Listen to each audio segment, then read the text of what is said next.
What is up, everybody? Good morning and welcome back to Marvel Rivals. Welcome back to the channel. Today we are going to hop into another spectating video, and this time it's going to be for Invisible Woman. So without further ado, let's get into this replay. This does take place in Grandmaster 3, so a lot of people are still trying to get back to their One for All or Eternity rank after the ranked reset, but we'll go through and we'll get some good gameplay here.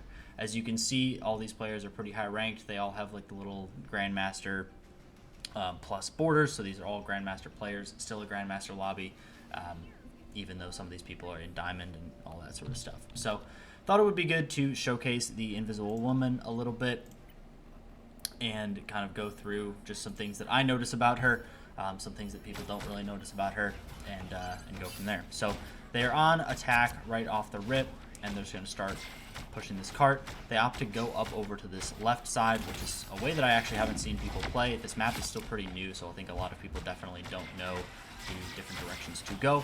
But he's able to just pump heals into this Strange here. They're able to get behind the enemy team and definitely split them up here, getting a quick KO on their Storm. And he's just, again, kind of just using his primary fire to keep people up. They wipe 3 of them and are able to chase down the remaining ones into this hallway, get a ton of distance on that payload. If you don't know what Invisible Woman does to her auto attacks, are these kind of boomerang thing? I can't speak today, good lord. But yeah, they do this boomerang thing, so attacking through multiple targets and making sure that it hits twice on the way there, if it's like an ally and an enemy, and then twice on the way back if it's an ally and an enemy. Can get a lot of value off of it.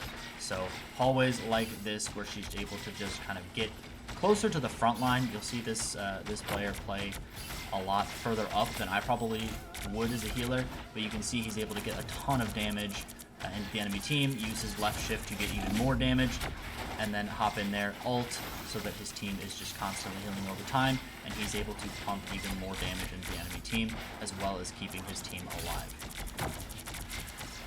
I have seen a lot of people struggle with kind of using her right click. Her right click puts down this little contact lens that functions as a shield in front of people. It does focus on the direction that they're facing as well, so it doesn't matter what direction you're facing. I think it would be kind of nice if you were able to choose that somehow, but you know, no big deal. But it puts down a little shield, and it also puts a brief healing over time effect on them, so you can use that to heal a little bit there.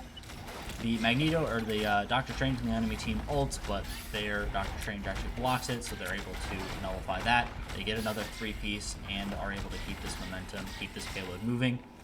This part of the map, in my opinion, is one of the harder places to get through, so if you can get around this corner, around this little U-bend over here, you're definitely in a good position. They get a pick on the Storm here, and they're just going to keep this momentum going. They still have access to their Doctor Strange ult, and he has farmed his ult back again.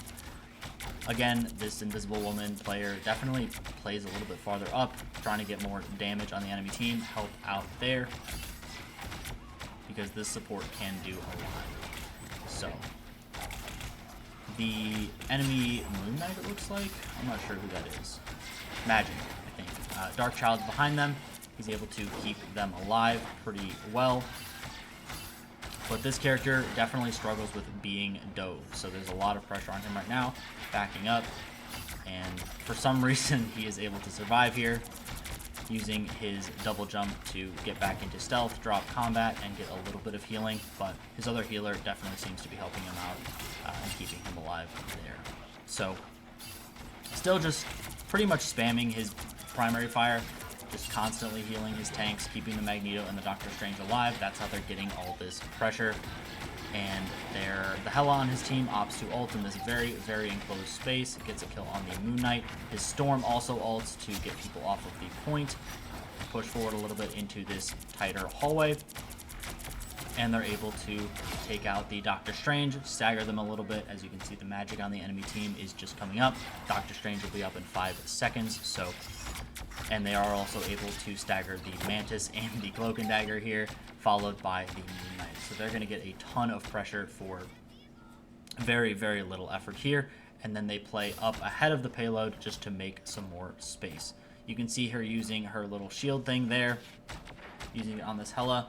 And again, it does leave a healing over time effect on them, but it does not absorb too much damage, so don't use it to block a crazy amount. But staying down here, staying safe, and just pumping heals up into this little cubby, getting multiple hits on the Hela and the Doctor Strange. The enemy team has access to 4 of their ults, so we're looking to probably see a little bit of a turn here, maybe stopping their momentum. He's trying to heal the Doctor Strange up there, but the building actually reconstructs itself, so he loses line of sight. His Doctor Strange is just being a Live Lord, though. Finally goes down, and they get 3-pieced without the use of any ults from the enemy team. So, all good. They just need to back up a little bit. Double jumps to get into stealth, get a little bit of healing over time while he's in stealth, and regroup with his team. I think I mentioned this earlier. I honestly totally forgot, but this character definitely struggles with being run down. So if you can just stand in the back and just pump heals into your team like this, I mean, as you can see, she has hardly any self-healing. So if you aren't able to double jump and go into stealth and get that healing over time on yourself, you can just lose health and then just kind of get picked off that way. Or if you just get run down and they pull you out of stealth really quickly, you are just going to get kind of destroyed. So definitely be careful with your positioning on this character. It definitely matters. Obviously it matters, but definitely make sure you're staying behind tanks. You're able to self-sustain a little bit more. Even put a shield in front of an ally and then play behind that shield yourself like you see him do there. And they are once again going for a flank. The map moves in a super weird way right there. And then he opts to use ult to keep his team alive. His Hela ults Doctor Strange and the enemy team. Unfortunately blocks most of it, so they aren't able to get any big KOs with the Hela ult. The enemy team Luna ults, their Mag ults, Cloak and Dagger ults, and their Mag actually gets a 3-piece, which leads them a 4-piece, which leads them to be able to take control over this payload and round this corner going down the final stretch. This last stretch on this map too is also pretty rough because the enemy spawns right there, as you can see. So it can get a little bit dicey, especially when you're taking out the enemy. There, Doctor Strange commits ult, ends up killing the Moon Knight and the Luna with the help of the Hela. And this Invisible Woman is just looking to try and keep her team up. Unfortunately, the Cloak and Dagger on the enemy team does ult, and they're able to turn it into almost an ace and get control of that cart with just a few meters left to go. But they still have plenty of time, so they're still looking at a minute on the clock, so they have one more big push with Hela almost having her ult. So they should be okay. Something I've noticed about this character is that there's sometimes, especially in games like this, there's not a lot of opportunities to use your E super effectively. Or your left shift or whatever. I mean, you just kind of throw your left shift, do a little bit of extra damage, that's fine. Use your space to get away. But your auto attacks are the main kind of power point that a lot of people have been using right now. They do a ton of healing, they do a ton of damage, so just being consistent with those is definitely how you want to be playing this character, at least on a kind of a basic level. I think it's definitely going to come down to something that in the next couple weeks, we'll see a little bit more advanced gameplay of Invisible Woman, but I wanted you guys to see at least what people are doing as of right now in the higher ranked lobbies, playing against some very, very good players, and how to stay safe, how to do some good healing, and how to just do some big numbers on this character, even when people don't really know all the ins and outs of her. Opts to drop the shield there just to get a little bit more of a healing over time effect in that tight little corridor.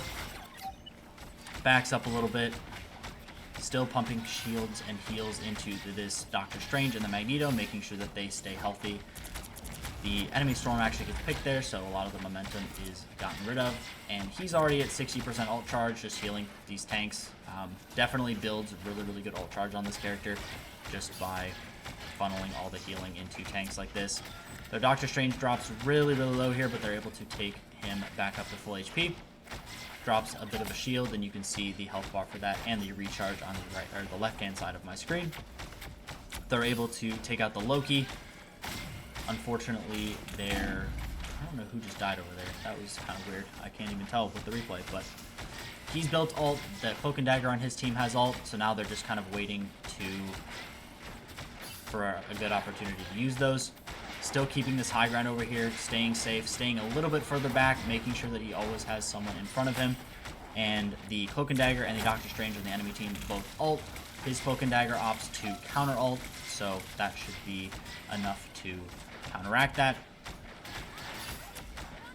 And his Doctor Strange ults, he opts to use his ult to shield his, or heal his allies and make them invisible, also slowing the enemy team dramatically when they are inside.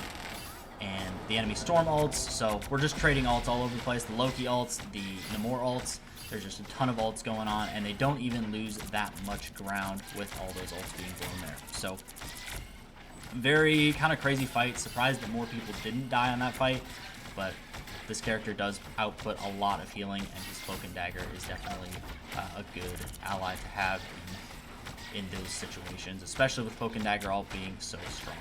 So, again, still staying behind these tanks, making sure that he's got at least a couple people between him and the enemy, and just pumping heals into these tanks. You can see he's already farmed back ult, which is a little bit crazy. So he's got that back already, and opts to use it a little bit more offensively, using the healing over time to push up forward, stay alive a little bit more, slow the enemy, and give his tanks a little bit more confidence to push up here. His Doctor Strange and his Cloak and Dagger opt to use ult, and they actually get a 2-piece going on a 3-piece, and the Doctor Strange of the enemy team is stuck behind their lines, so just a little bit of a stagger on him. They're able to clear out the point, and the enemy only has about a minute on this next checkpoint, and they do need to take the card all the way to the end of the map in order to tie it up and go into a third round. So again, opts to follow the Strange, take height, make sure that he has a target to build his ult with. Magneto takes high ground on the other side, which I think is actually a really cool idea. And you can see that he actually uses his double jump to jump backwards, which is kind of cool. I don't know if I haven't played around with this character a whole lot because she's been insta-locked pretty much every game. But it does look like you can jump backwards, which could be something that saves your life a little bit. You don't have to like 180 and fully turn around. You might just be able to jump backwards. So the enemy Doctor Strange opts to ult there. Doesn't get a whole lot off of it though. I think they're able to kill the Storm.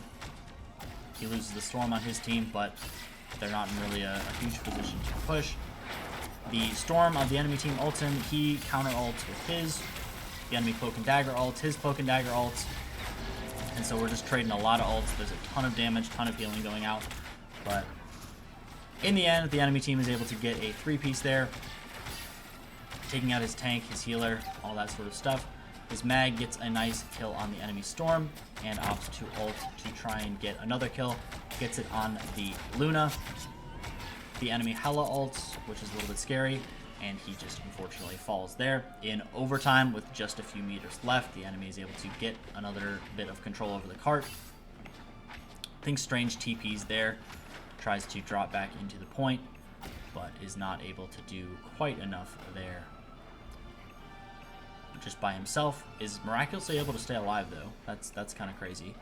And she is just running back to this point to try and help out her tanks, help hold this off in overtime. One of his tanks switches to Venom to help zone the enemy team, and they're able to secure the win with a score of 3-0. So very, very good game. Not a whole lot of crazy tech or crazy gameplay, but as you can see, this character does do a lot of healing, a lot of damage, farms her ult very, very quickly, and he does get MVP this game, so